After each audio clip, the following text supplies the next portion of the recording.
सर्व विद्यार्थ्यांचं आजच्या लेक्चरमध्ये अगदी मनपूर्वक स्वागत. इयत्ता 6वी धडा क्रमांक 4 वैदिक संस्कृती या धड्यातील या पाठातील हे लेक्चर क्रमांक 3 त्याचं नाव आहे वैदिक संस्कृती समाज जीवन. स्क्रीन शेअर करतोय. Let's start.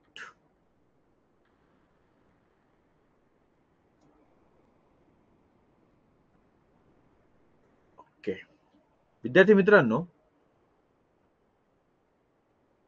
समाज जीवनामध्ये आधी आपण काल लोकजीवन हा विषय पाहिला.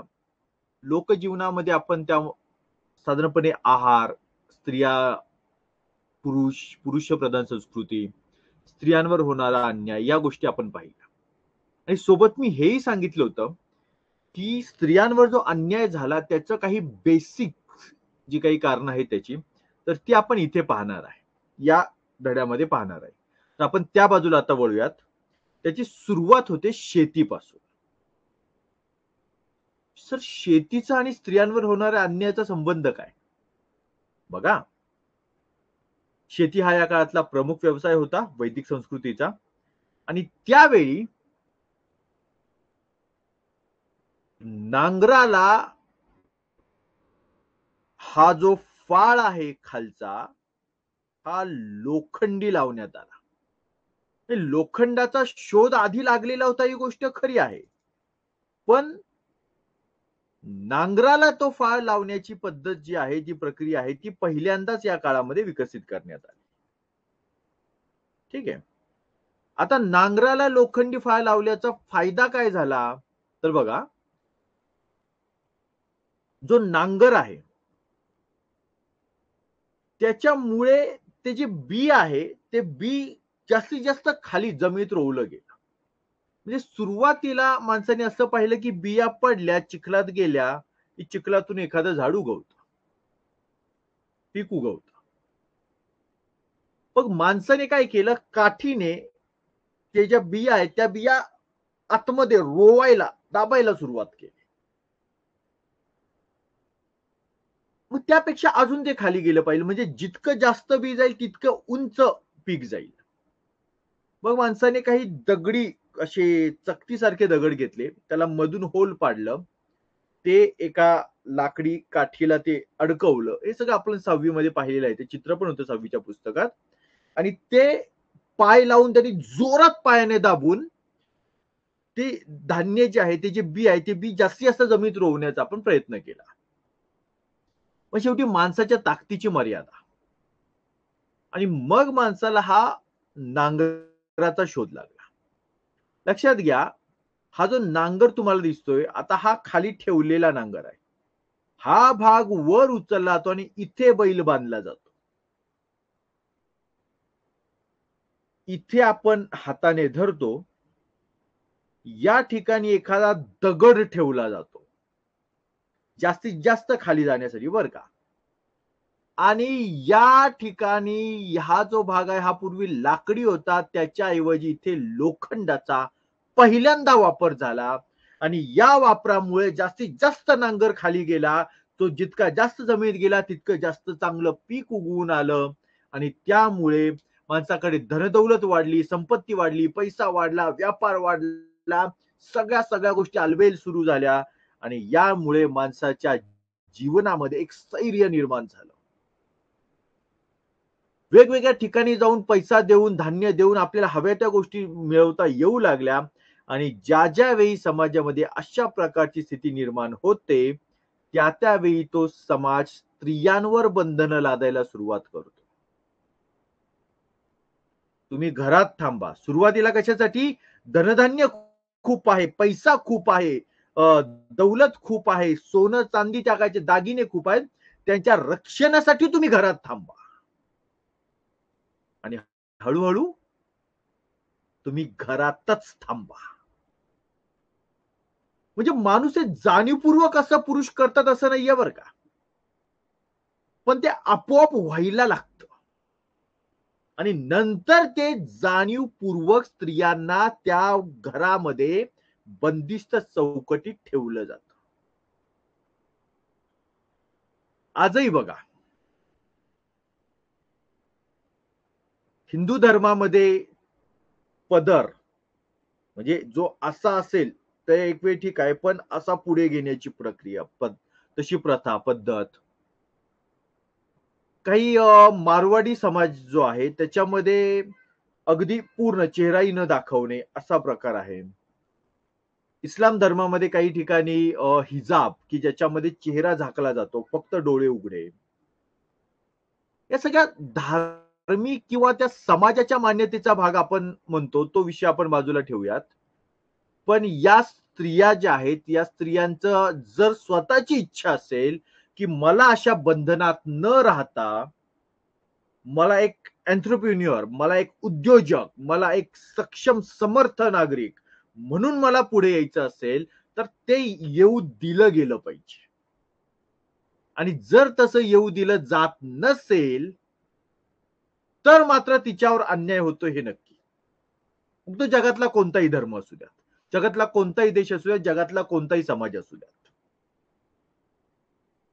सुरुवात धनदौलत वाढण्यापासून होते. नेक्स्ट, पशुपालन.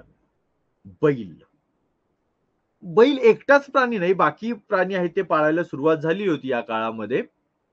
बाकी आपल्याला माहित असलेले प्राणी सगळे, जे आपण पाळीव प्राणी आज म्हणतो, ते त्याही काळात होते. पण याच्यामध्ये एक प्राणी मात्र नव्हता. आणि तो प्राणी आपण पुढे पाहणार आहे. बैलाचा मुख्यतः वापर आहे तो शेतीसाठी होता. तो जो प्राणी नव्हता सुरुवातीला तो हा आहे, घोडा. घोडा हा प्राणी मूळचा भारतीय प्राणी नाही. हा अरबी प्राणी आहे. अरब प्रांतातून आणलेला आहे.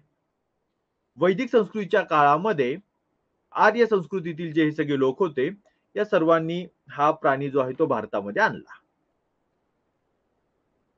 हा प्राणी काय करत, हा अत्यंत वेगाने पळणारा प्राणी, त्यामुळे त्याचा रथासाठी वापर झाला.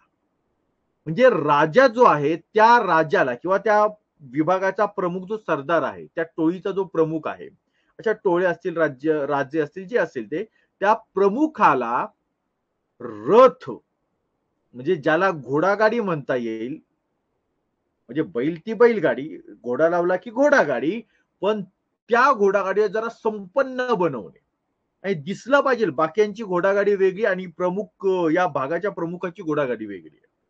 त्यामुळे तशा पद्धतीचा रथ तयार केला गेला. घोड्यालाच अश्व असेही म्हणतात आणि त्यामुळेच बघा, एखाद्या इंजिनाचा वेग, गाडीचं जे इंजिन असतं कुठल्याही आता सध्याच्या काळातलं, तर त्या इंजिनाचा वेग मोजण्यासाठी जे एकक वापरलं जातं ते आहे अश्वशक्ती, हॉर्स पॉवर. कारण मुळातच घोड्याला अश्व म्हणतात आणि अश्व हा वेगाचं प्रतीक आहे. तो प्रचंड मोठ्या प्रमाणात वेगात धावतो तो आणि त्यामुळे आपण त्याला, आणि पाळीव आहे ना, पाळला जाऊ शकतो. त्यामुळे, नाहीतर चित्ता नाहीये, याला काही चित्ताशक्ती म्हटले नाहीये, याला अश्वशक्ती म्हटलेलं आहे. कारण हा पाळला जाऊ शकतो. तेव्हा पाळीव मध्ये एक प्रचंड वेगाने धावणारा हा प्राणी आहे.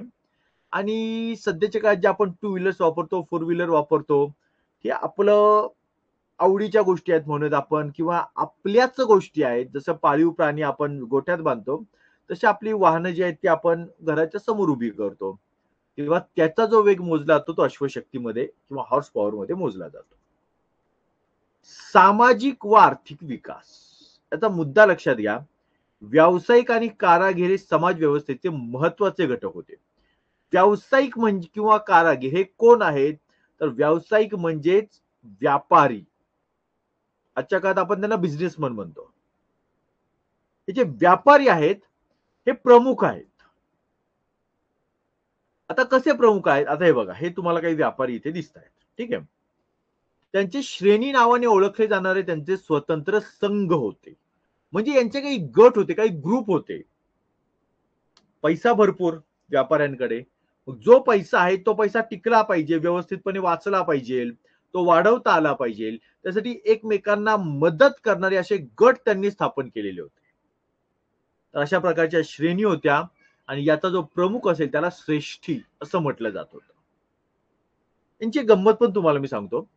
म्हणजे समजा एका गावापासून दुसऱ्या गावापर्यंत जायचं आहे आणि तुमच्याकडे समजा 100 सोन्याच्या मोहरा आहेत.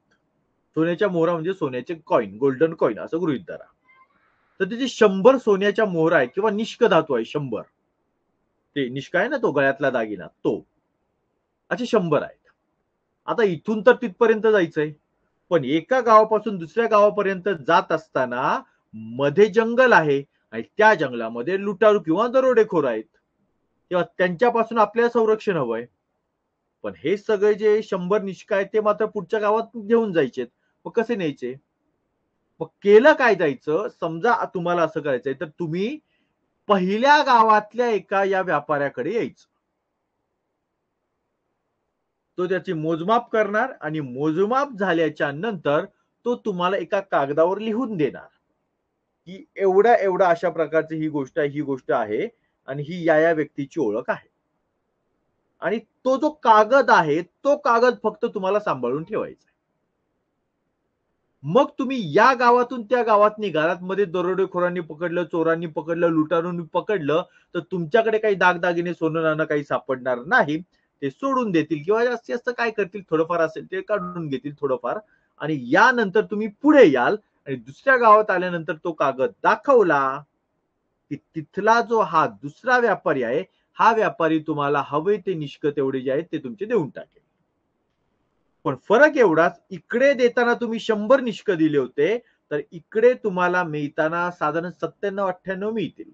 म्हणजेच काय, तर तुमच्या सुरक्षेसाठी, सुरक्षितपणे तुमचे निष्क पुढे पोहोचवण्यासाठी म्हणून त्यांनी 2 निष्क किंवा 2 गोल्डन कॉइन हे त्यांनी स्वतःकडे ठेवून घेतले. ही सर्व्हिस दिली, ही सुरक्षा दिली. आजच्या काळातला चेक जो आहे तो चेक हाच होता जुन्या काळात. एका कागदावर लिहून दिलायचं एवढे एवढे एवढं एवढं असं असं आहे. ही व्यक्ती एवढे एवढे रुपये असं लिहून दिलं जायचं आणि ते घेऊन पुढे जायचं. तेव्हा अशी ही मजा जी आहे किंवा अशी गंमत आहे ती व्यापाऱ्यांची होती. पुढचा मुद्दा आहे तो म्हणजे वर्ण व्यवस्था. अतिशय महत्वाचा मुद्दा आहे. बघा भारतामध्ये जे भेदभाव सुरू झाले, म्हणजे एक मूळ भेदभाव आहे तो म्हणजे पुरुष आणि स्त्रियांमधला भेदभाव. त्याविषयी आपण कालपासून माहिती पाहत आहोत. दुसरा जो भेदभाव आहे तो वर्ण व्यवस्थेचा भेदभाव, तो भेदभाव या ठिकाणी या काळामध्ये सुरू झाला. म्हणजे ऋग्वेदाची सुरुवात झाली तेव्हा नव्हता बरं का. साधारण यजुर्वेद सामवेदाचा काळ आला तेव्हा वर्ण व्यवस्थेची सुरुवात झाली. आता कसं होतंय ते बघा, नेमकं झालं काय. एक साधं उदाहरण सांगतो. माझे वडील हे शिक्षक होते. आता रिटायर आहेत ते. माझी आई पण शिक्षिका होती. आता रिटायर आहे. जेव्हा माझ्या मनामध्ये हा प्रश्न उभा राहिला, की मला आयुष्यात काय करायचं? मी ठरवलं, की मला शिक्षक व्हायचंय. मग जर मी असं ठरवलंय, की मला शिक्षक व्हायचंय, तर मला सांगा, मला माझ्या घरामधून चांगला गाईडन्स मिळणार की नाही रे? मिळणार ना. कारण माझे मम्मी, पप्पा आमचं सगळं घर शिक्षण क्षेत्रामध्ये. त्यामुळे तुला काय करायचंय? तुला समजा 1ली ते 8वीच्या विद्यार्थ्यांना शिकायचंय, ठीक आहे. तू डी नावाचा कोर्स पूर्ण कर. तो कोर्स कुठे असतो? त्याचं कॉलेज कुठे असतं? त्याची फी किती असते? किंवा त्या ठिकाणी तुम्हाला कशा पद्धतीचे काम करावे लागतात? हे सगळ्या गोष्टींची माहिती मला घरातून मिळणार. मला काही अडचण आली तर त्याची माहिती मिळेल. ठीक आहे. ओके. दुसरा प्रश्न. समजा मी असं म्हटलं, की मला आर्टिफिशियल इंटेलिजन्स शिकायचं आहे. म्हणजे कृत्रिम बुद्धिमत्ता, थोडक्यात रोबोटिक्स. याच्याकडे समजा मला वळायचं आहे. कॉम्प्युटराइज असू द्यात किंवा डायरेक्ट रोबोट तयार करणं असू द्यात, दोन्हीपैकी काही. तर ज्या घरामध्ये माझे आई वडील जर शिक्षक आहेत, तर ते मला रोबोटिक्सच्या बाबतीत किंवा आर्टिफिशियल इंटेलिजन्सच्या बाबतीत परफेक्ट नॉलेज ते मला देऊ शकतील का? नाही देऊ शकणार. कारण त्यांनाच कल्पना नसणार ना. बरोबर.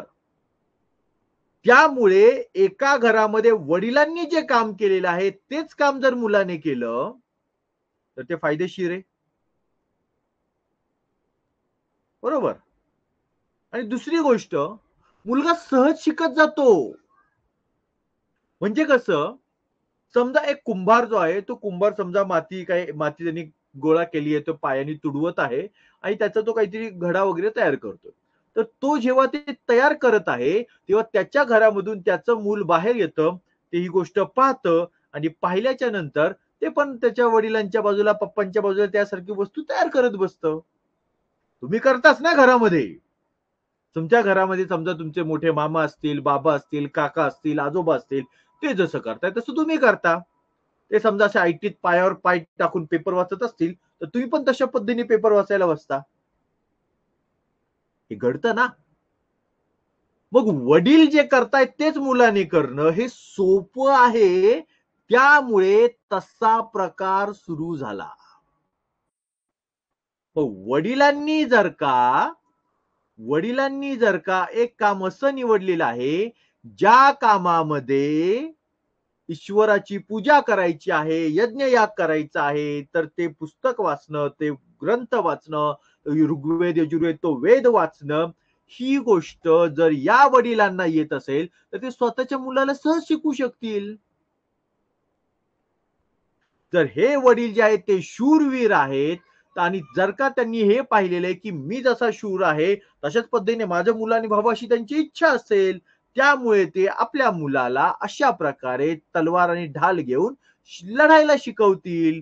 पाठीवरती हा काय बाणांचा भाता दिसतोय.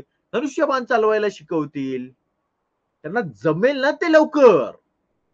मुलालाही जमेल आणि घरच्यांनाही सोपं पडेल.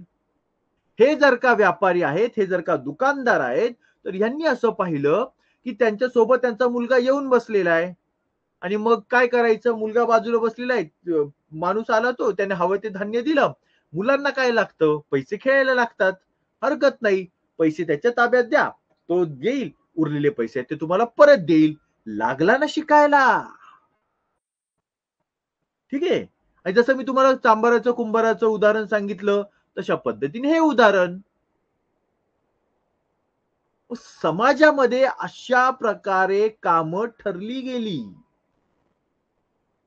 सुरुवातीला काय होतं, तुम्हाला कुठलं काम करायला आवडेल? हां, ठीक आहे. आम्ही काय करू, आम्ही देवाची प्रार्थना करू. आम्ही हे जे वेद आहेत त्याचं वाचन करू आणि त्याच्यामध्ये काय आहे ते लोकांना सांगू. हरकत नाही. Very good. तुम्ही काय करणार? आम्ही संरक्षण करतो. तुम्ही सगळे संध्याकाळी निवांतपणे घरी झोपायचं. अख्ख्या आपल्या गावाच्या बाजूला आम्ही सगळेजण उभे राहतो आणि आम्ही आपल्या गावाचं संरक्षण करतो. शत्रूचं सैन्य येऊ द्यात, नाहीतर एखादा वाघ येऊ द्यात, ते तुकडेच पाडतो. हा गट उभा राहिला. हा गट काय म्हणाला? आम्ही पैसा आणतो. हा, तुम्ही आमचं संरक्षण करा. तुम्ही आम्हाला ईश्वरा संदर्भातील ज्या काही गोष्टी असतील त्या सांगा. या गावासाठी पैसा उभा करण्याचं काम आम्ही करतो. आम्ही काही वस्तू विकतो, आम्ही काही आमची स्वतःची बुद्धिमत्ता चालवतो. त्या पद्धतीने आम्ही काम करतो. आणि हा गट यांनी काय करायचं? ते म्हणाले मग ठीक आहे, गावामध्ये सगळ्या लोकांची दाढी वाढते. दाढी करायची गरज आहे. ठीक आहे. तुम्ही एक काम करा, तू दाढी कर. दाढी करायला जमेल, ओके. दुसऱ्या म्हणाला मला लाकूड कापायला चांगलं जमतं. ठीक आहे, मग तू लाकूड कापायला सुरुवात कर. मग तो सुधार झाला. दाढी करणार नावी झाला. एक जण म्हणाला मला मातीची मडकी चांगली जमतात. तो कुंभार झाला. ठीक आहे.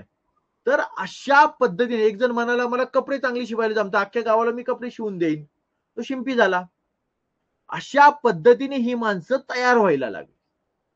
आणि ही जी माणसं तयार झालेली आहेत, त्यांनी आपल्या वडिलांचं जे काम आहे, तेच काम त्यांनी करायचं, अशी सुरुवात झाली.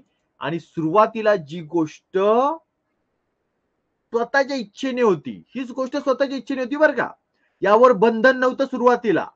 म्हणजे माझे वडील दुसरं काम करताय आणि मला दुसरं काम करायचंय, तर परवानगी होती. जसा आजचा काळ. म्हणजे तुमच्यापैकी एखाद्याचे वडील समजा डॉक्टर असतील, तुम्हाला इंजिनियर व्हायचं असेल, तर तुम्ही होऊ शकता. एखाद्याचे वडील समजा नोकरी करत असतील, तुम्हाला व्यावसायिक व्हायचे तर तुम्ही होऊ शकता. असा प्रकार सुरुवातीला होता. पण मी तुम्हाला जसं सांगितलं, की वडील जे करतात ते मुलांना करणं सोपं आहे. ते जे करतात ते नातवांना करणं सोपं आहे. ते जे करतात ते त्यांच्या पणतूंना करणं सोपं आहे. या पद्धतीने हळू, हळू पुरुषांमध्ये सुद्धा कामाची विभागणी झाली आणि अशा प्रकारे हे 4 वर्ण तयार झाले. मी वर्ण व्यवस्था म्हणत आहे, जाती व्यवस्था किंवा धर्म व्यवस्था म्हणत नाही. फरक लक्षात घ्या. धर्म आणि जात व्हायला अजून टाइम आहे, अजून वेळ आहे पुढे. अजून मी सांगतोय ती फक्त एकच व्यवस्था सांगतोय, वर्ण व्यवस्था. स्त्री पुरुष भेदभाव कसा सुरू झाला ते आपण पाहिलं, आणि आता आपण पाहिलं पुरुषांमध्ये भेदभाव कसा निर्माण झाला. मग या गटाचं काम ठरलं, ब्राह्मण गटाचं काम ठरलं ते म्हणजे ईश्वराची आराधना, काही पूजा अर्चा करणं, यज्ञयाग करणं, लोकांच्या मनामध्ये जी भीती आहे ती भीती घालवणं. आणि मग त्यांनी हे काम सुरू केल्यामुळे त्यांनी हे काम, आता ही समजा एक पोथी आहे किंवा हा एक ग्रंथ आहे, हा एक वेद आहे, हे काम यांनी सुरू केलं.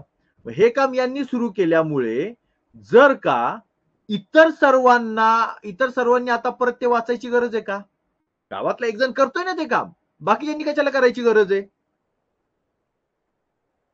हळूहळू बाकीचे सगळेजण या वाचना लेखनापासून बाजूला व्हायला लागले. आणि मग शिक्षण मर्यादित व्हायला लागलं.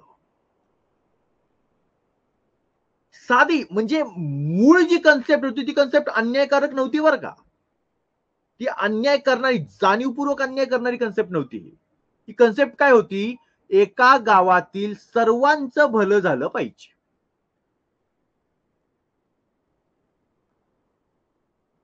मग बघा, यांनी सगळे पूजा अर्चा केली. हा जर का हातात शस्त्र घेऊन लढाया करत आहे, तर परत या बाकीच्या तिघांनी शस्त्र घेऊन लढाया करायची गरज काय? तुम्ही तुमचं काम करा ना. मी तुमचं संरक्षण करायला समर्थ आहे. ठीक आहे. याने पैसा कमवायचा, याने शेती करायची. शेती आणि सोबत नावी, शिंपी, सांबार, कुंभार, लोहार, सगळे म्हणजे 12 बलुतेदार पद्धती जी आहे त्याची मूळ बीज जी आहे ती इथं रोवली गेली. बलुत म्हणजे काय, बलुतेदार पद्धती म्हणजे काय ते लक्षात घ्या. आता उदाहरणार्थ समजा हा शेतकरी आहे. तो चेहरा पण बघा थोडा अर्धाच दिसतो, थोडा रडवेला चेहरा आहे असं आपण म्हणूया. आता शेतकरी आहे, त्याला शेतीवरती म्हणजे पावसावरती अवलंबून आहे शेती. पहिल्यांदा तो काय करणार? पाऊस पडला पाहिजे. तो जाणार इकडे, म्हणणार की त्या ग्रंथामध्ये जे काही लिहिलेलं आहे ते सगळं करा आणि ईश्वराला सांगा पाऊस पडा. हा जो वर्ण आहे ब्राह्मण वर्ण, तो वर्ण शेतकऱ्याच्या मदतीसाठी म्हणजे शूद्र गट जो आहे हा, यांच्या मदतीसाठी म्हणून ते यज्ञयाग करणार, देवाची पूजा अर्चा करणार. ठीक आहे. दुसरी गोष्ट, हा जो आहे हा याचं संरक्षण करणार.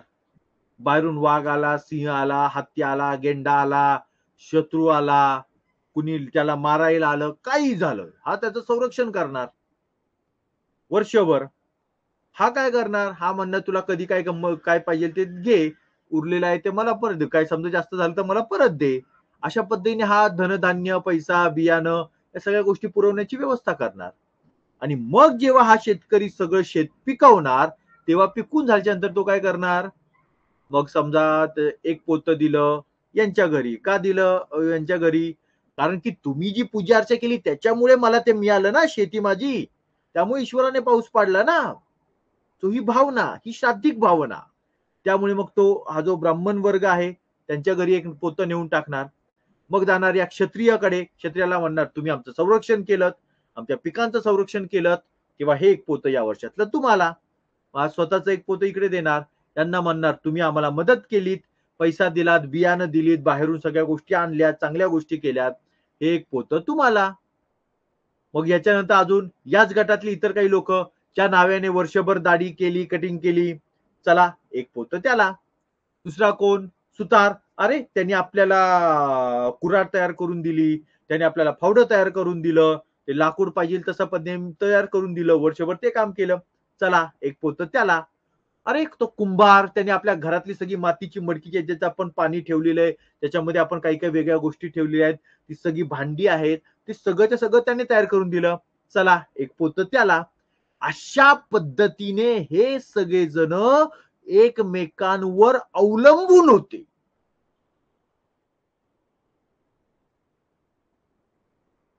अशा रीतीने वर्ण व्यवस्थेची सुरुवात झाली. आणि मग समजा मूल एखादं म्हटलं, बाबा तुम्ही जो काही व्यापार करताय तो मला करायचा नाही, मला त्याच्यामध्ये इंटरेस्ट नाही, मला हातामध्ये शस्त्र घेऊन शत्रूसोबत लढाई करायची आहे, तर हा मनाला गपचूप बसायचं, मी सांगतोय ते काम करायचं. अशा रीतीने बंधनं सुरू झाली. आणि दुसरा एक विषय बंधन होण्याचं कारण, आणि ते कारण असं की समजा एका गावामध्ये समजा एक न्हावी आहे, ठीक आहे, आणि एक सुतार आहे. बघा मी काय सांगतोय. आता या दोघांना समजा एक एक मुलं असेल, तर न्हाव्याचा जो मुलगा आहे तो मुलगा असं म्हणाला की ठीक आहे, मी पप्पांच्या पद्धतीने कटिंग करायचं काम आहे ते करेल. आणि सुताराचा जो मुलगा आहे तो म्हणाला की नाही, मी न्हाव्याचं काम करणार, मला ते काम आवडतं. त्यामुळे त्या गावात समजा तो न्हाव्याचं काम करायला लागला, तर न्हावी गरजेपेक्षा जास्त झाले. बरोबर ना? न्हावी गरजेपेक्षा जास्त झाले. दुसरी गोष्ट, जो मूळचा न्हावी होता त्याला गावातून जर का आधी 100 पोती धान्य येत असेल, तर हा दुसरा आल्यामुळे 2 न्हावी झाल्यामुळे त्याला आता 50 पोती धान्य येणार. कारण त्याचं निम्म गिराईक आहे ते तिकडे गेलं. आणि पुढची गंमत, एका सुताराचा एकच मुलगा होता, त्याने जर न्हाव्याचा व्यवसाय स्वीकारला, तर तो जो सुतार आहे त्या सुताराच्या त्या गावाने आता लाकडाचं काम किंवा सुताराचं काम आता कुठून करून घ्यायचं? आला प्रश्न. म्हणून वर्ण व्यवस्था आहे ती ठाम करण्यात आली, फिक्स करण्यात आली, की तुम्हाला या गावामध्ये ब्राह्मणाच्या मुलाला ब्राह्मणच व्हावं लागेल, क्षत्रियाच्या मुलाला क्षत्रियच व्हावं लागेल, वैश्याच्या मुलाला वैश्यच व्हावं लागेल, आणि शूद्राच्या मुलाला शूद्रच व्हावं लागेल. न्हाव्याचा मुलगा न्हावीच होईल, सोनाराचा मुलगा सोनारच होईल, चांबारचा मुलगा चांबारच होईल, कुंभारचा मुलगा कुंभारच होईल. अशा पद्धतीने हे फिक्स करण्यात आलं आणि इथून अन्याय सुरू झाला. ते नैसर्गिकरित्या फिक्स होत गेलं बरं का. कसं ते मी आतापर्यंत तुम्हाला सांगितलं. हा, म्हणून मी कालचं लेक्चर वाढवलं नाही, कारण की मला हे पटवून द्यायचंय, हे सांगायचं ही सिस्टीम काय आहे. तेव्हा अशा प्रकारची वर्णव्यवस्था जी आहे ती उभी राहील. पुढचा मुद्दा आपण पाहूयात. भेदभावाची इथे सुरुवात झालेली आहे. आश्रम व्यवस्था. या काळामध्ये 4 प्रकारचे आश्रम. आश्रम म्हणजे काय, तर बघा, पहिला आहे ब्रह्मचर्य आश्रम. म्हणजे आपलं आयुष्य, जन्माला येणाऱ्या माणसाचं आयुष्य 4 प्रकारच्या आश्रमांमध्ये सुरुवातीला जात होतं. काय होतं बघा, पहिला आहे ते ब्रह्मचर्य आश्रम. या काळामध्ये विद्यार्जन केलं जायचं आणि तिथं उपनयन नावाचा संस्कार होता. आता याचा आधी अर्थ लक्षात घ्या. ब्रह्मचर्याश्रम म्हणजे काय? ब्रह्मचर्य याचा अर्थ विवाह होईपर्यंत फक्त आणि फक्त आपलं शिक्षण पूर्ण करणे, बाकी कुठलीही चुकीची गोष्ट न करणे म्हणजे ब्रह्मचर्यत्व पाळणे. ठीक आहे. विवाह झाला की ब्रह्मचर्यत्व राहत नाही. विवाह होईपर्यंत, लग्न होईपर्यंत फक्त आणि फक्त आपला अभ्यास आणि अध्ययन करणे, याला माहिती ब्रह्मचर्याश्रम. ब्रह्मचर्य प्राप्त करून देणारा आश्रम जीवनाचा हा पहिला टप्पा. या काळात काय करायचं? विद्यार्जन, विद्या, अभ्यास, ज्ञान याचं अर्जन, मिळवणे, विद्या मिळवणे, प्राप्त करणे, विद्यार्जन. आणि याच्यासाठी होता उपनयन संस्कार. उपनयन संस्कार याचा अर्थ काय? तर उपनयन संस्कार याचा अर्थ एक विशिष्ट अशी एक धार्मिक प्रथा किंवा धार्मिक विधी होता, की ज्या विधीमध्ये तो विधी पूर्ण केल्याच्या नंतर त्या मुलाला किंवा त्या मुलीला गुरूंच्या घरी पाठवलं जायचं अध्ययनासाठी, शिकण्यासाठी, विद्यार्जन करण्यासाठी. हे पहा, ब्रह्मचर्याश्रम, हे गुरु आहेत, हे सगळे त्यांचे शिष्य आहेत. सुरुवातीला मुलं मुली दोघंही जात होते, दोघंही शिक्षण घेत होते. पण जसं जसं स्त्रियांवर अन्याय सुरू झाला, तशा तशा स्त्रिया या ब्रह्मचर्याश्रमातून बाजूला पडल्या आणि त्यानंतर जशी जशी समाजामध्ये वर्ण व्यवस्था उभी राहिली, ब्राह्मण, क्षत्रिय, वैश्य, शूद्र, तसं तसं मग जर का तुम्हाला त्या ग्रंथांचा अभ्यास करून तुम्हाला काही बाकीचं करायचंच नाहीये, तुम्हाला जर का लढाई शिकायची आहे, तर कशाला विद्यार्जन करायला येत आहे? त्यामुळे क्षत्रिय बाजूला. जो वैश्याचा मुलगा आहे त्याला जर व्यापारच करायचा, दुकानदारीच चालवायचे, तो दुकानातच बस ना. त्यामुळे तोही या विद्यार्जनातून बाजूला पडला. आणि जो शूद्राचा मुलगा आहे, त्याला शेतकरी म्हणून राहायचंय, त्याला कुंभार काम करायचंय, चांभार काम, त्याची जे काही काम आहे वडिलांचं ते त्याला करायचंय. तर त्याला कशाला पुस्तक शिकायला पाहिजे? म्हणून मग त्यांनी बाजूला पडावं, अशा पद्धतीचा एक प्रकार या काळामध्ये घडायला सुरुवात झाली आणि इथून या भेदभावाची निर्मिती झाली, ज्या भेदभावाचा खूप मोठा तोटा भविष्यामध्ये भारताला झाला. नाहीतर भारत जो आपण आज म्हणतो महासत्ता होण्याकडे वाटचाल आहे, बाळांनो 1000-1500 वर्षांपूर्वीच झाला असता. हा, पण निसर्गता तो भेद निर्माण होत गेला बरं का. आणि नंतर तो ठामपणे मांडला गेला की असंच करावं लागेल. हे पण क्लिअर ठेवा मनामध्ये, डोक्यामध्ये. तर असा हा ब्रह्मचर्य आश्रम जिथे विद्यार्जन केलं जातं, उपनयन. ठीक आहे. म्हणजे बघा काही मुंज केली जाते काही घरांमध्ये. मुंज. ती मुंज करणं म्हणजे उपनयन संस्कार जो आहे तो मानला जातो. मग हे जे सगळे बाकीचे सगळे होते क्षत्रिय, वैश्य, शूद्र किंवा स्त्रिया. स्त्रिया म्हणजे स्त्रिया सर्वच गटातल्या. म्हणजे क्षत्रिय, वैश्य, शूद्रच नाही तर ब्राह्मण समाज जो आहे त्याच्यामध्ये असणाऱ्या स्त्रिया सुद्धा याच्यामध्ये आल्या, ज्यांना शेवटी उपनयन संस्कार नाकारण्यात आला.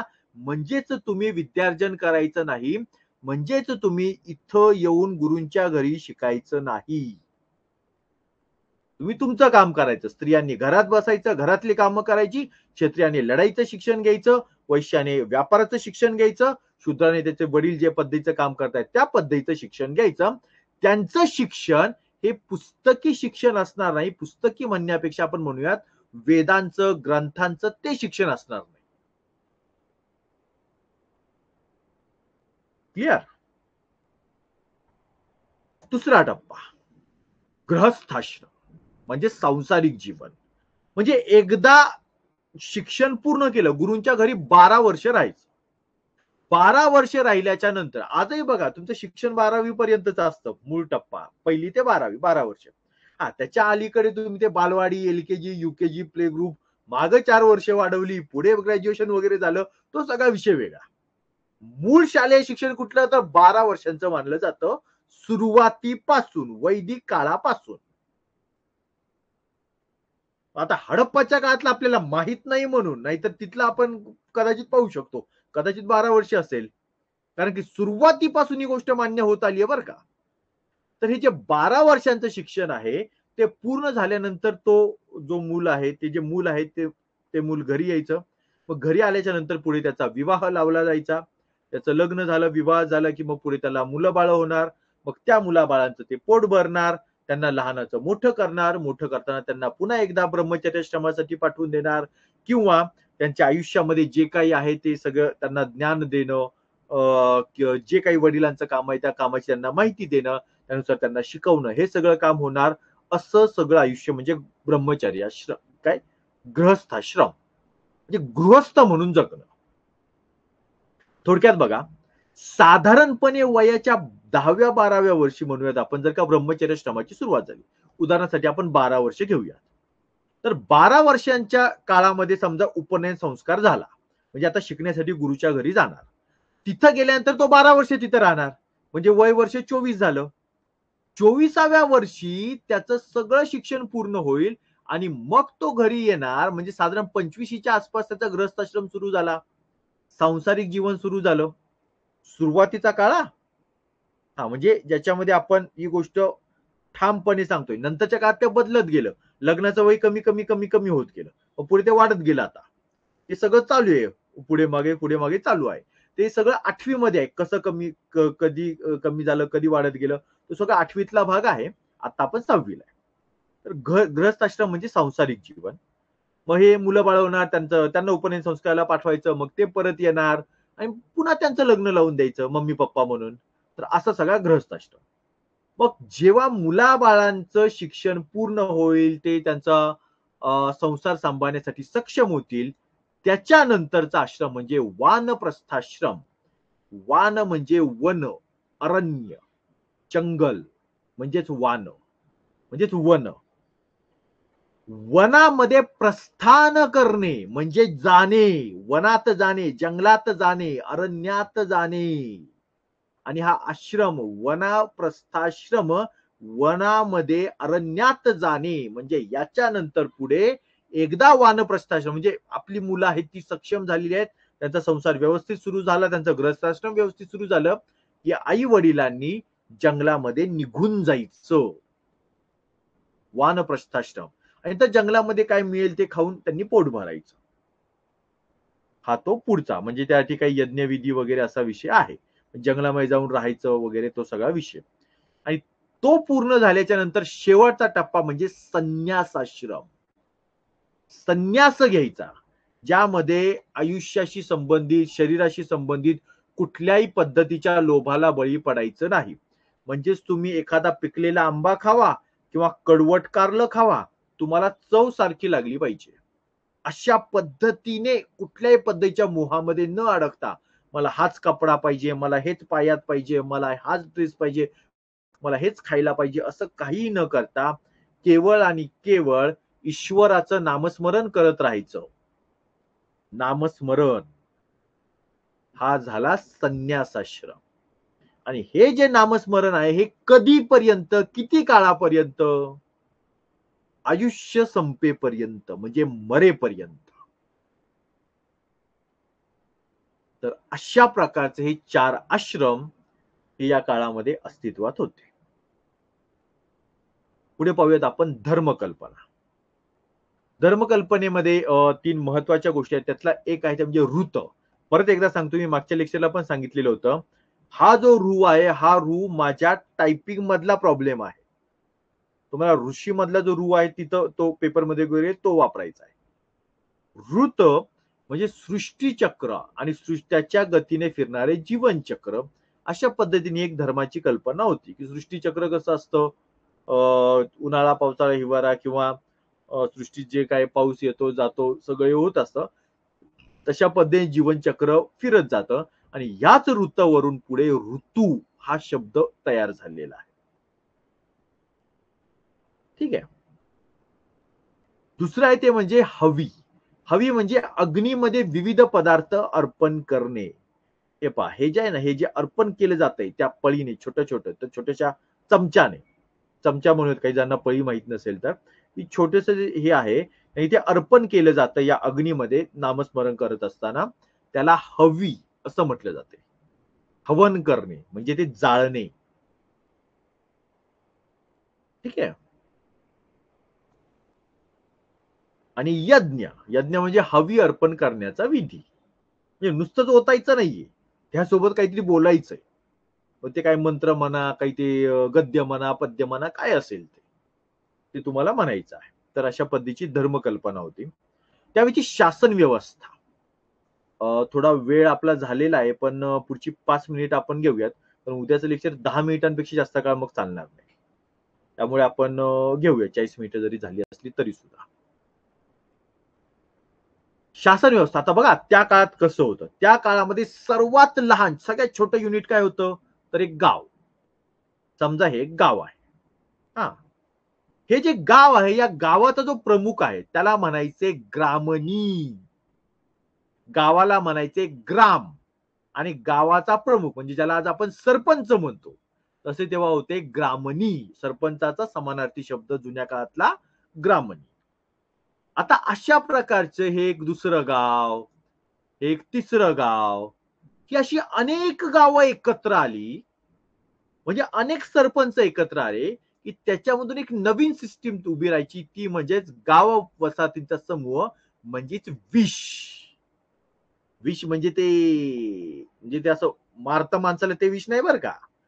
या काळातला शब्द होता विष. म्हणजे आजच्या काळातला तालुका. गावोगाव एकत्र आल्यावर तालुका तयार होतो ना. बरोबर. तर तसा तालुक्याला समानार्थी शब्द त्या काळातला कोणता? विष. हे पहा, हे विष. एक उदाहरण. ठीक आहे. अशा प्रकारचे जे विष आहे याचा जो प्रमुख असेल त्याचं नाव होतं विषपती. विषचं पालन करणारा विषपती. ठीक आहे. असा मग हे एक दुसरं विष आहे.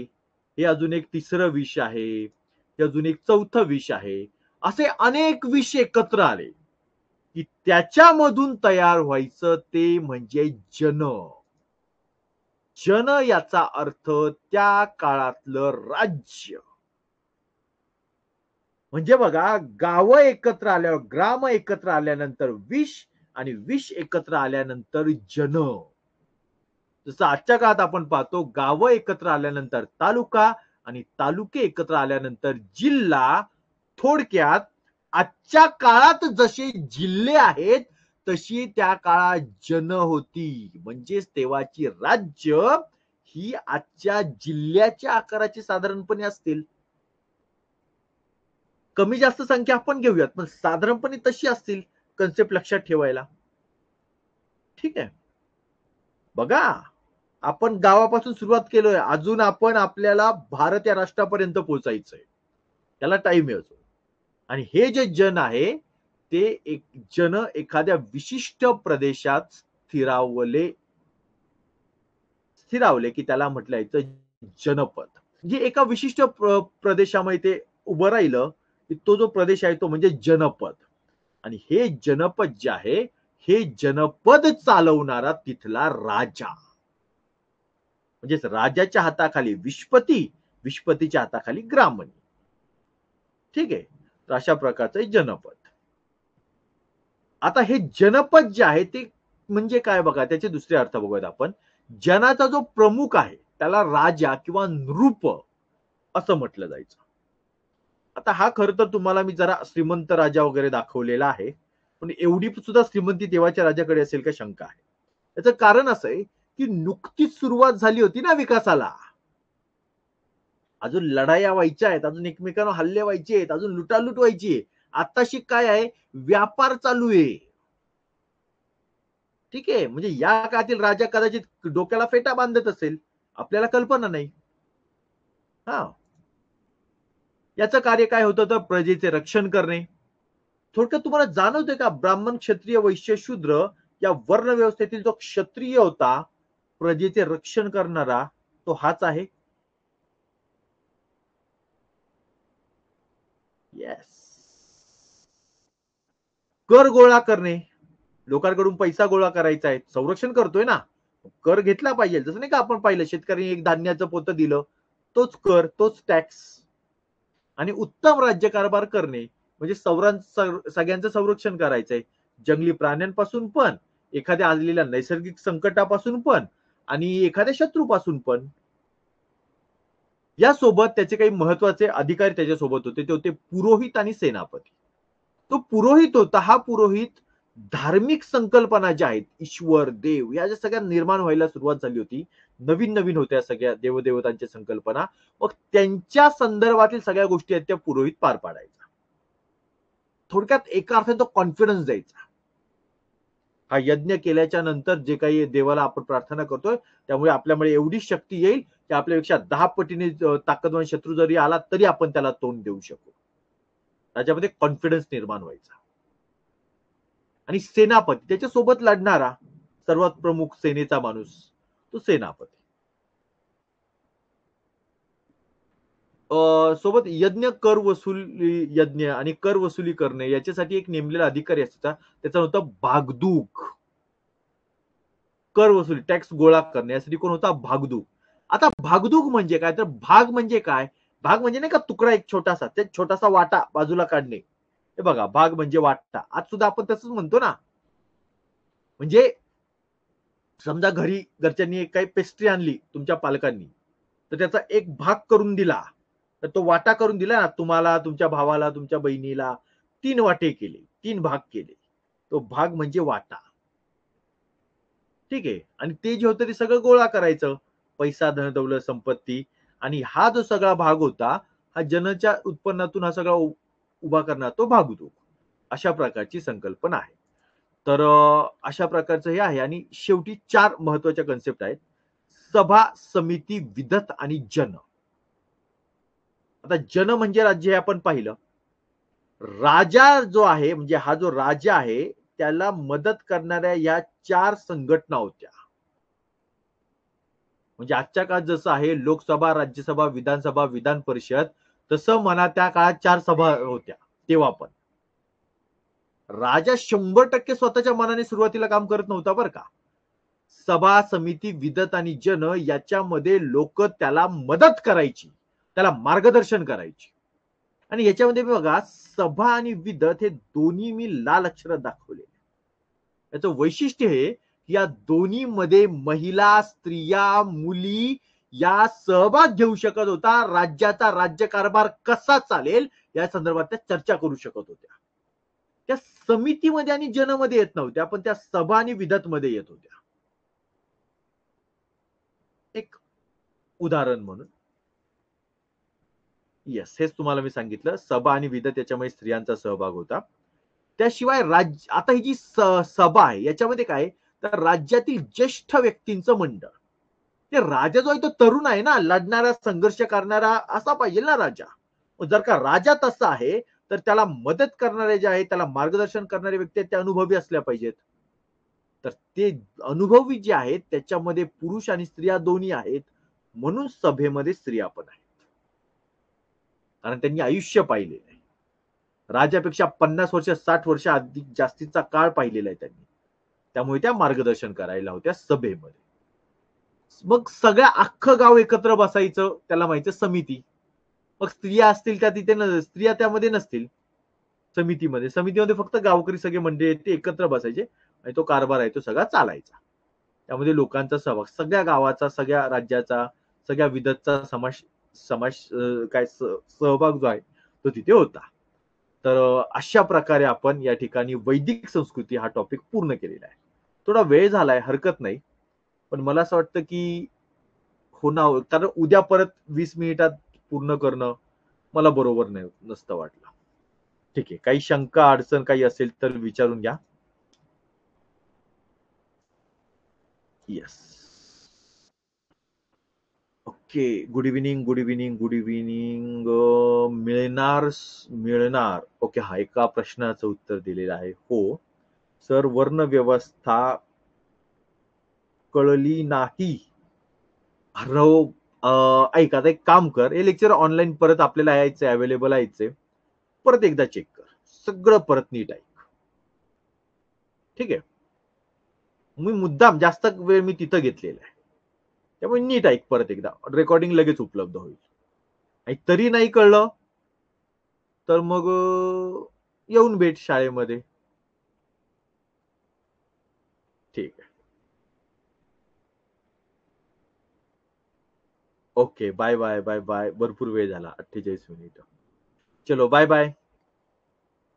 पुढचं लेक्चर आपण घेऊयात उद्या. येस, काही अडचण शंका नाहीये आता. अर्णव परत बघा बाळा वर्ण व्यवस्था, कारण खूप डिटेलमध्ये व्यवस्थित एक्सप्लेनेशन दिलेलं आहे.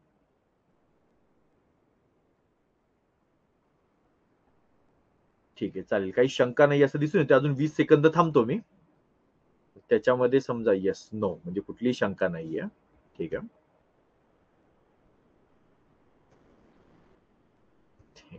बघ बघ परत बघ, काही हरकत नाही.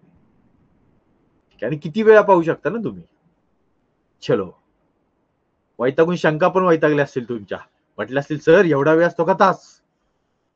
चलो बाय बाय.